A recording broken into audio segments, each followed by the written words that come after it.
Alhamdulillahirrabbilalamin. Masih di Islam itu indah. Dan buat jamaah yang baru bergabung, hari ini kita sedang membahas tema menjadi kaya di usia muda. Masya Allah. Apakah benar nih ya, seorang pemuda milenial ini dapat meraih kekayaan dari Allah hanya dengan memberi kebahagiaan dan membuat senyuman di wajah orang tuanya setiap hari. Wah. Lalu bagaimana nih dengan para pemuda yang mungkin telah ditinggal meninggal oleh ayah dan ibunya? Apakah mereka tidak dapat meraih kekayaan?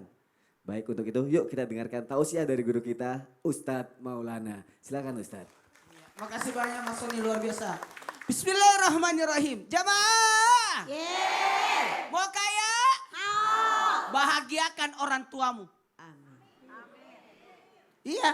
Siapa yang dalam hal ini memperlakukan orang tuanya bagaikan raja, maka rezekinya juga bagaikan raja. Amin. Betul Ustaz Maulana, sudah ngamalin. Iya, harus muliakan orang tua, maka rezekimu mengalir. Jangan tunggu kaya untuk bahagiakan orang tua.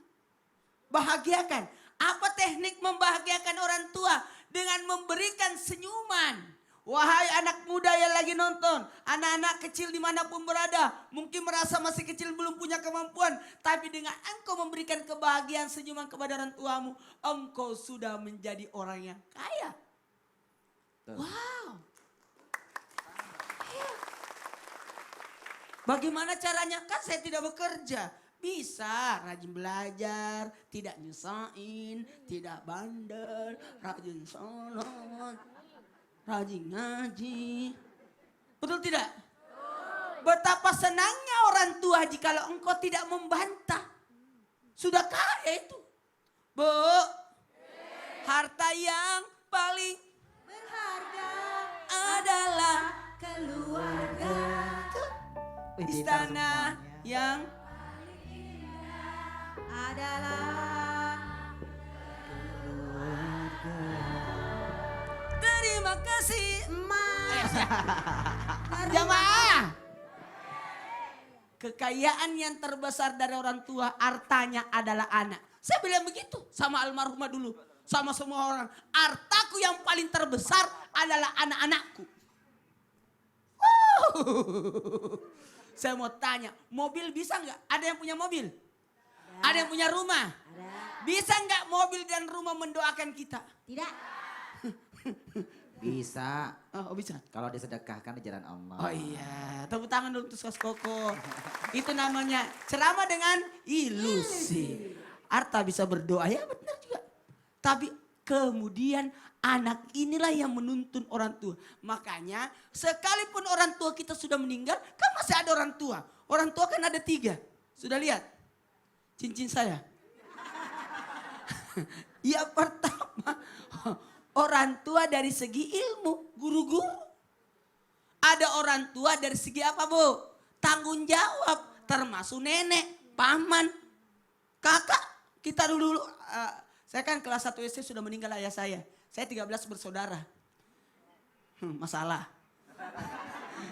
Jadi ketika meninggal ayah saya, yang menjadi bapak kita adalah kakak paling tertua.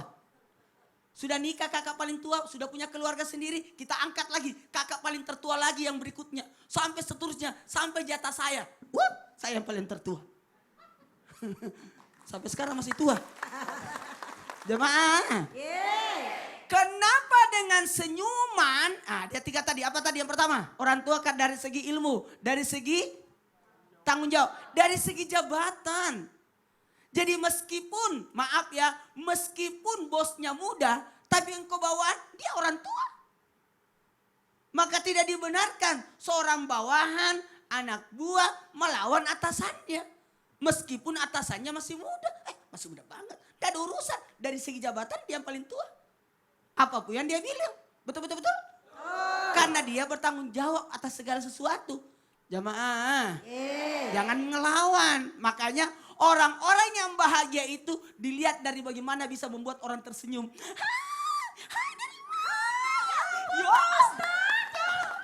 Orang tidak tahu kalau kita punya utang.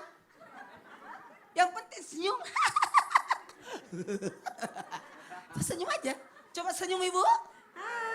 Saya bilang senyum bukan ketawa loh. Senyum, senyum. Itu ketika anak tersenyum kepada orang tuanya, itu tanda bakti. Membuat orang lain juga bahagia. Coba senyum, saya akan senyum terus. Ceria ya Mas Allah. Iya, karena saya susah mingkem. Berarti bukan karena bahagia. Iya, senyum juga sih. Berarti makanya ada kata-kata yang bahagiakan orang tuamu kalau kamu bahagia dunia Iya, akhirat ya. Masya orang Allah. tua itu bahagia melihat anaknya jadi soleh. Amin. Nggak mesti mau jadi apa Bu ya. Mereka tidak butuhan tapi tahu diri lah anak. Aduh, Masya Allah, tepuk tangan untuk Ustaz Maulana. Masya Allah. Bu mau dibahagiain anaknya Bu? Mau dong. Kalau gitu nih buat anak-anaknya yang nonton yuk mulai sekarang bahagiakan orang tuamu. Jamaah! Ustazah Lulung sini deh aku mau tanya. Apa tuh? Ini kan biasa kalau perempuan ya kayak misalnya dia tuh lagi kerja kan namanya kan kerja kan harus jujur sama amanah nih. Tuh jujur dan Tapi amanah. kadang gini loh kalau ada yang orang mengiklankan sesuatu ya terus dipakai produknya bagus banget keren. Padahal itu karena dia dibayar bukan karena dia make. Oh ya Nah itu tuh gimana tuh? Itu bisa kaya apa enggak tuh Ustazah?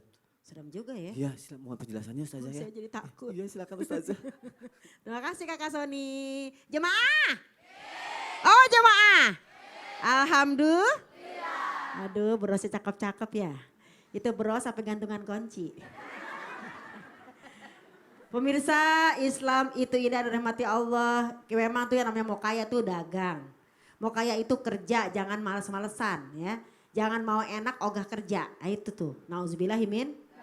Tapi masalahnya ketika kita berdagang kan memang harus jujur dan amanah. Apalagi hadis dari Umar bin Khattab radhiyallahu anhu, Rasulullah telah bersabda, at-tajiru yaitu pedagang yang al-amin yang sangat amanah, was-soduk yang sangat jujur, masyuhada, wan nabiin, wasyiddiqin. Pedagang yang jujur yang amanah dia akan sama-sama yaitu surganya dengan para syuhada. Amin. Dengan para nabi, dengan orang-orang syidikin yang jujur. Nah kalau misalnya dia kagak jujur bagaimana? Mengikrarkan suatu produk nih, misalnya masakan. Tolong dong ini endorse ya, nanti bilang enak. Terus kita kagak makan, tapi kita bilang, enak lu endorse. Jujur gak tuh? Gimana biar kita dapat barokahnya? Bukan masalah sukses duitnya banyak, biar barokah apa? Ketika kita mau menginterview deh, mau ngomongin sesuatu kita harus ngerasain dulu. Walaupun kita kagak suka, misalnya tetap sebenarnya sih gue gak suka pedes. Tapi ini kayaknya endosnya pedes, gak apa-apa lah kita cicipin. Kan kita kagak bohong. Karena kalau orang bohong adalah nauzubillahimin. Bu, anak bohong aja kita kagak suka. Apalagi orang ketika dagang bohong. Gak akan pernah ada dia bersama para nabi, suhada dan sidikin. Kita duduk dengan ustadz aja di sini udah girang banget, ya gak Pak? Ini duduk dengan para suhada dan para nabi. Ya sama ustadz aja girang gak? Girang lah dia. Iya. Kita ketemu Pak Ustadz aja kita girang, apalagi ketemu dengan orang-orang jujur di akhirat sana. Jadi kalau misalnya dia ngomong tanpa dicoba dulu, ngomong tanpa dia pakai, maka dia tidak jujur. Artinya dia beruntung, dia banyak duitnya, banyak gak Bu? Tapi tidak barokah. Maka dari itu ketika kita ingin beruntung dan jujur, ingin barokah juga, maka kita niatkan untuk dunia dan akhirat. Jadi kalaupun memang kita istilah bahasa yang ngomong sesuatu boleh, yang penting kita cobain, ya enggak coy? Kalau misalnya ada endorse jilbab kita pakai jilbabnya. Kecuali kalau Pak Ustadz nggak mungkin pakai jilbab. Nah, nggak mungkin, jadi itu pasti perempuan. Dan dalam surat An-Nisa ayat 29 ketika hal itu terjadi antarodim bainahuma yaitu antarodim minkum. Dua-duanya harus saling redo. Nih ya bener nih ya. Kalau bisa sih sebelum dibayar dia ngomong dulu jadinya enak. Kalau dibayar duluan ini masalahnya nih. Masalahnya ini nih Bu. Mungkin itu jilbab cocok buat kita tapi belum cocok buat yang lain. Masa ibu mau iklanin jilbab anak bocah? Kagak bisa masuk karena pasti palanya kecil kan begitu. Maka dari itu ya Allah mudah-mudahan kita doain anak muda kita doain anak-anak kita semua. Amin ngapa sih Bu? Amin. Itu cemberutnya heran. Mau kaya tapi males, amin gitu. Malu sama bedak Bu, malu sama bedak. Udah pakai bedak dari sononya, dari mana? Dari Bandung ya. Sampai sini, amin. Amin yang kenceng, insya Allah Allah berikan keberkahan pada hari ini untuk kita semua. Dan benar tuh, benar banget kata guru-guru kita. Sebagai anak muda jangan bilang inilah bapakku, tapi bilang inilah aku. Innal fata mayakuluha anada. Walaisal fata mayyakulukan abi. Anak muda itu yang ngomong inilah aku, bukan yang ngomong ini bapakku. Jadi kalau dia mau barokah dan beruntung, pertama jujur, kedua amanah, dan ketika dia mengikrar sesuatu, jangan cuman ngomong tapi kagak dipakai. Bu, Ya, berarti jangan omdo ya. hah? Jangan omdo. Apa tuh omdo? Omong doang. Ngomong doang. Atau tadi meok mau enak ogah kerja. Atau nato. NATO, Tok no only. action talk only gitu. Jadi Ini mudah-mudahan sikatan-sikatan gitu sih. iya, mudah-mudahan kita menjadi orang tua yang benar-benar soleha buat anak-anak kita juga. Amin. Kalau bahasanya gini Kak, Ya. SSGGG. Apa tuh? SSGGG. Apa? Soleha-soleha gimana gitu Oh, guys. Masya Allah. Masya Allah, jazakillah khair Ustazah. Wa'iyyakum. Terima kasih. Ini Tepuk saya duduk tangannya nih. dong untuk Ustazah Lulung. Boleh kembali ke tempat duduknya. Sebenarnya pertanyaan tadi agak ngeri tuh soalnya istri saya suka di endorse juga. Itu makanya kita Jadi harus jujur ya, harus jujur. dipakai dulu, ngomong Jujur. apa adanya Iya. gitu ya. Masya Jujurlah padaku, gitulah Allah. Nanti kira-kira. kita lanjut Oh ya lagi. nanti. Jamaah! Ibu-ibu ini kan udah mulai semangat nih sekarang nih. Kalau gitu saya kasih kesempatan deh untuk ibu-ibu yang ada di studio untuk bertanya. Yang mau nanya boleh angkat tangannya. Ayo siapa yang mau nanya? Yang mau nanya mana? Angkat Mau nanya? tangannya. Ayo Woi. angkat tangan. Oh, Oke. Karena ibu ini paling pertama dan angkat tangan itu kayak terkesima banget sampai bengong gitu. Ibu boleh nanya. Ibu silakan berdiri Bu. Namanya siapa? Dari mana? Yuk, silakan. Sebentar Bu, ini saya pinjemin mic-nya. Maaf ya Ibu, mohon izin ya. Mana? Oke, oh ya. Terima kasih Ustadz Maulana. Assalamualaikum warahmatullahi wabarakatuh. Waalaikumsalam warahmatullahi wabarakatuh. Nama saya Listuti Rokayah dari Majelis Taklim At-Thaibah Bandung, Cicalengka. Tepuk tangannya dong dari Bandung. Dari Masya Allah, Bandung. meskipun hampir lupa namanya tadi. Nama saya. Akhirnya ingat nggak apa-apa. Silakan lanjut apa pertanyaannya. Iya ini Pak Ustadz mau bertanya, kunci suksesnya Kangjeng Nabi Muhammad Sallallahu Alaihi Allahumma Wasallam. sholli alaihi. Ketika muda, ia berdagang, apa kunci suksesnya itu? Sekian dan terima kasih. Iya, Masya Allah, tepuk tangannya dong. Kuncinya. kuncinya. Kunci apa kunci nih jadinya? Kunci ya? suksesnya. Oke, Masya Allah. Bu, terima kasih Bu untuk pertanyaannya, Masya Iya, Allah. sama-sama. Boleh kembali ke tempat duduknya, duduk lagi Masya Allah. Tepuk tangannya Bu. Udah semangat dan mau nanya, jadi. Kenapa Ustaz? Oh iya mic-nya. Terima kasih ya Ibu ya. Baik, apa nih kunci kesuksesan Rasulullah ketika muda sehingga dapat berbisnis dan sukses di usia muda ya. Kalau gitu yuk kita dengarkan tausiah dari guru kita Ustadz Syam. Wah, pas Silakan, Ustadz. banget itu Ustaz Syam. Bismillahirrahmanirrahim. Rasulullah Sallallahu Alaihi Wasallam di usianya umur 2 tahun ya Bu ya meninggal dunia ibundanya. 4 tahun meninggal dunia ibundanya, kemudian diambil oleh kakeknya. Kemudian di umur 6 tahun meninggal kakeknya, diambil oleh pamannya. Ketika diambil sama pamannya, siapa nama pamannya Bu? Abu Talib. Maka ketika bersama dengan Abu Talib di usianya 8 tahun bersama dengan Abu Talib, ketika bersama dengannya makan dengan sepupu-sepupunya. Anaknya Abu Talib itu tidak banyak bunda, cuma 9. Makan bersama dengan sepupu-sepupunya. Akhirnya Rasulullah melihat sepupuku aja nggak cukup makanannya. Kalau aku ikut makan di situ gimana ya? Akhirnya Rasulullah memakan sisa. Dari sinilah sunnah untuk memakan sisa. Dari sinilah Rasulullah tidak pernah menyisakan makanan.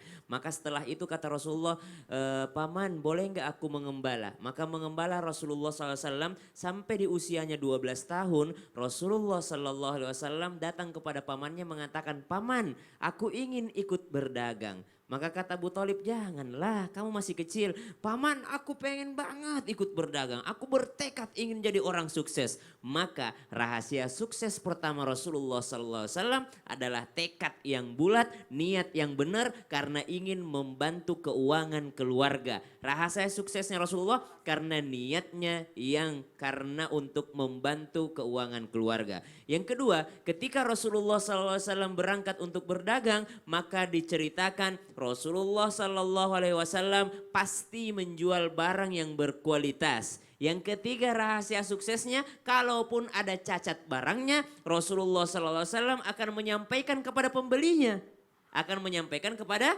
pembelinya. Artinya rahasia sukses yang ketiga Rasulullah adalah kejujurannya dalam berdagang. Bukankah Rasulullah sendiri yang menyatakan sesungguhnya jujur itu membawa kepada kebaikan dan kebaikan itu membawa kepada surga. Bohong itu membawa kepada keburukan dan keburukan itu membawa kepada neraka. Wal'adzubillah. Kemudian rahasia suksesnya apalagi Rasulullah SAW. Rasulullah SAW di usianya yang ke-17 tahun sudah memimpin ekspedisi penjualan perdagangan ke luar negeri. Usia 17 tahun. Rasulullah sudah memimpin ke luar negeri perdagangan. Masya Allah, tabarakallah. Apa rahasia dari Rasulullah SAW? Ketika keluar negeri, Rasulullah SAW akan mampir ke negeri-negeri. Kan gak mungkin Bu, satu tujuan langsung. Mampir di suatu negeri, menjual barang. Lalu Rasulullah beli lagi di negeri tersebut. Apa yang dibutuhkan di negeri selanjutnya, maka Rasulullah jual di negeri selanjutnya. Ambil lagi barang di situ, maka Rasulullah jual di negeri selanjutnya. Maka Rasulullah SAW adalah seorang pedagang yang terkenal dengan kepandaiannya. Jamaah. Sekarang kalau kita sudah tahu Rasulullah itu jujur, Rasulullah itu amanah. Allah katakan dalam Al-Quran, Innallaha ya'murukum an tu'addul amanati ila ahliha wa idha hakamtum bainan nasi an tahkumu bil adl. Innallaha ni'ma ya'idhukum bih. Kata Allah, nikmat banget ini perintah dua. Apa itu? Berlaku amanah, jujur, kemudian berlaku adil. Maka itu adalah rahasia Rasulullah SAW. Sekarang kita mau bongkar, kenapa Allah membiarkan Rasulullah berdagang? Kenapa Allah tidak langsung aja kasih kekayaan? Orang kesayangan Allah kok. Habibullah, kesayangannya Allah. Kenapa Allah nggak langsung aja kasih? Tapi Allah membuatnya yatim, Allah membuatnya piatu, Allah membuatnya meninggal semua yang mengasuhnya. Apa rahasianya? Ternyata dalam berdagang rahasia suksesnya Rasulullah adalah karena Rasulullah mau berdakwah. Oh, sambil berdakwah ternyata. Bayangin orang berdakwah, bayangin kita masuk toko terus yang penjaga toko bilang begini, mau beli apa sih? Lama amat milih-milihnya, kalau nggak mau beli keluar aja. Iya, iya. Belanja nggak? Enggak. Ibu kalau ada penjual kayak gitu belanja enggak? Enggak. Enggak, males. Maka Males, rahasia sebel. suksesnya Rasulullah berdakwah dan berdagang karena tutur katanya yang lembut. Oh, Masya Allah. Mari silakan cari apa Bu? Kalau nggak mau beli nggak apa-apa, lihat-lihat aja dulu. Oh Masya Allah. Malah dapat pahala yang banyak kalau Malah kita kayak dapat gitu ya, pahala yang Masya Allah. banyak. Jadi tadi harus jujur juga, harus Jujur, pandai, dan kemudian amanah, adil. dan Ya. mengutamakan untuk keluarganya. Betul. Masya Allah. Jazakallah khair Ustaz Syam. Sama-sama, Mas Tepuk Ustaz. tangannya jamaah untuk Ustaz Syam. Mungkin bisa kita lakukan langsung ya. Semoga rezeki kita semakin berlimpah nantinya. Amin ya robbal alamin. Jamaah. Ustadz Kokolim. Hanya. Ustadz, aku mau tanya. Namanya usaha kan Ustadz ya. Pasti kan gak mulus-mulus aja ya Ustadz ya. Betul. Aku pengen tahu nih gimana nih saat kita terjatuh. Caranya supaya kita tetap gigih. Supaya kita tetap gak putus asa ya buat anak muda. Generasi milenial. Biar gak gampang menyerah Ustadz. Betul. Mohon penjelasannya Ustadz Caranya Kokolim. ya. Caranya Ustadz. Silakan Ustadz Kokolim. Hanya, Sisi. Ayah bunda. Oke. Bagaimana sih caranya ya supaya kita ini gigih ya bagaimana cara menanam mental gigih berjuang sehingga para pemuda zaman milenial saat ini ayah bunda tidak gampang putus asa ketika mengalami kegagalan. Mau tahu ayah bunda? Mau. Terutama nih ya, Koko ingatkan kepada para pemuda-pemudi yang menonton Islam ini indah, tolong disimak baik-baik. Caranya gampang ayah bunda. Caranya cari yang namanya DUIT. Dibaca duit. Dibaca duit. Nah, ayah bunda tahu duit enggak? Tahu duit enggak? Tahu duit? Tahu. Kelihatan wajah-wajah tawadud. Tahu warna duit? Hanya. Duit bahasa Sunda. Nah, ini orang Sunda ya. Orang Ajasari kan? Ajasari kan? Arto. Ini orang Rajasari ini masalahnya nih. Oh, Rajasari. Bandung ya. Bahasa Sunda Sunda. Sunda ya. Sunda. Artos ya. Atau Arcis ya ya. Acis. Betul ya? Oke. Kalau bahasa Sulawesi Ustadz Maulana? Doi. Doi. Kalau bahasa Medan? Hepeng. Kalau bahasa Inggris? Money.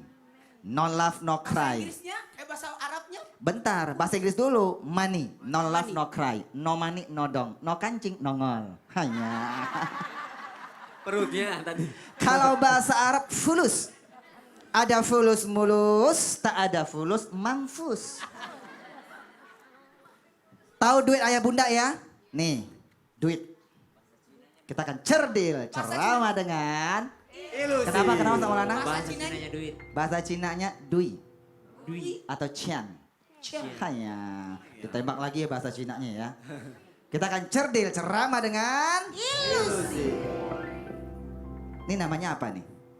Duit kan? Koin. Duit, tapi kan duit ya. Ya. Duit. Kok debat? Ini duit loh. Duitnya dalam apa nih? Dalam apa? Receh. Duitnya berada di dalam plastik. Ya, sebentar. Duit dalam plastik. Cara ngambil duitnya gimana? Plastik dibuka, lalu Plastik diambil. dibuka, diambil. Ambil, jangan diapa-apain lagi ya. Dibuka, diambil. Sekarang bagaimana kalau cara duit ini? Koko ambil dengan cara yang lain. Kita akan cerdil, ceramah dengan Ilusi. kamera di zoom.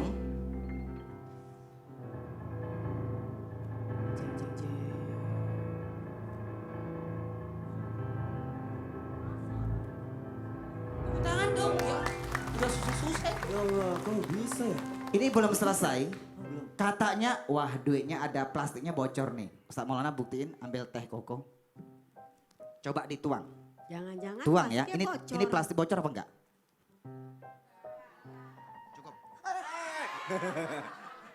Tumpah malah. Tumpah bukan bocor. Enggak apa-apa.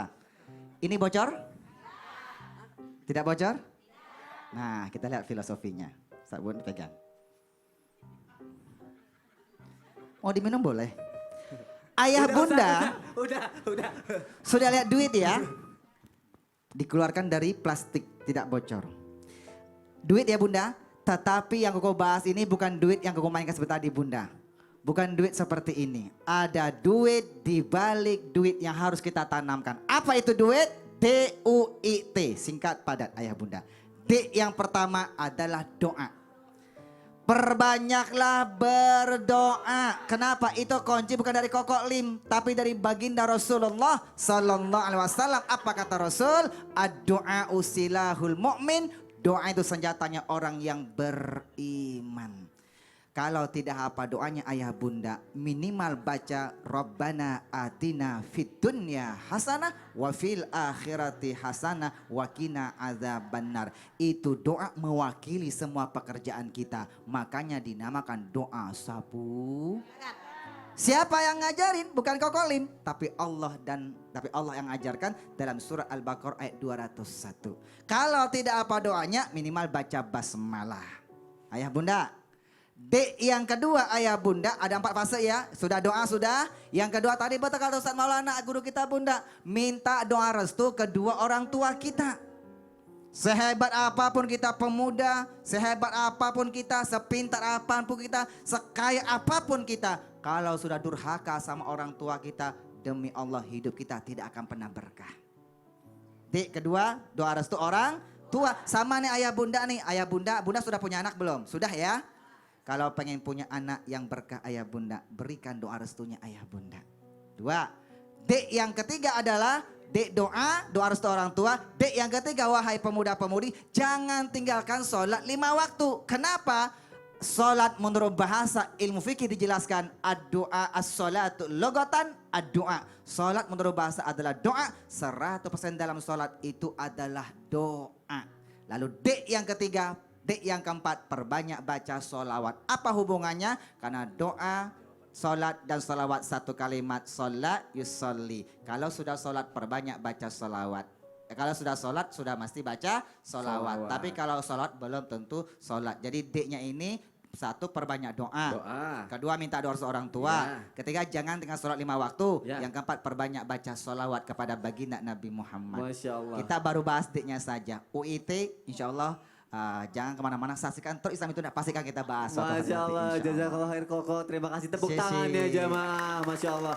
Yang penting kita minta restu orang tua dulu, doakan. Maka kalau bisa bahagiakan orang tua, maka rezeki akan datang kepada kita berlimpah-limpah. Amin ya robbal Amin ya robbal alamin. Ibu senang gak datang ke Islam itu Indah?